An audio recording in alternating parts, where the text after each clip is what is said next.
Hello Internet, it's Stanley. What should I talk about today? Right, let's have a look at my virtual list of things I should talk about today. Here we go. The importance of documentation in technology.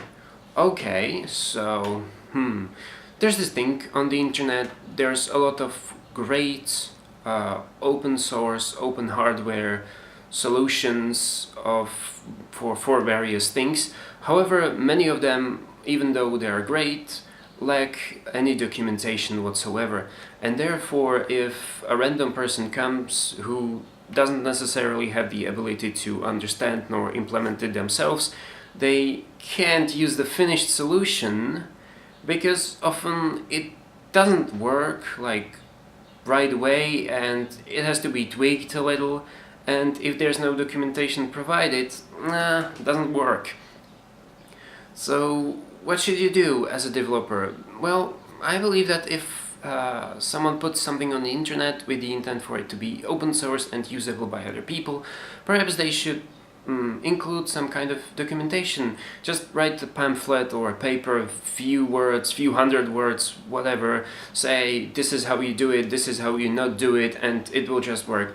Now, this seems fair enough. If it's a small project, like a few components or a few hundred lines, then it shouldn't necessarily be a problem. Though if it's something bigger, please make sure to at least try to explain how it works, how it can be used, and whatever.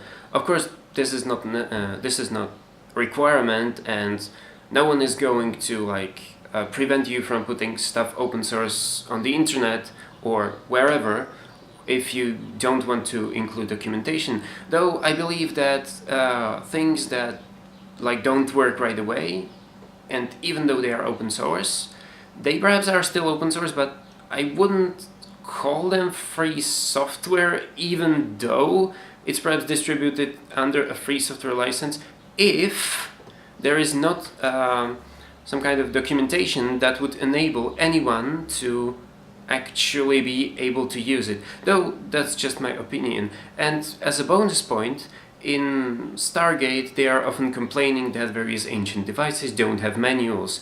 Now, you see, if you want to make something that can be used even by some alien who finds it 10,000, 100,000 years in the future, please make sure to include some kind of documentation or at least reference manual. That's everything from me for this video. Thanks for watching. Bye bye.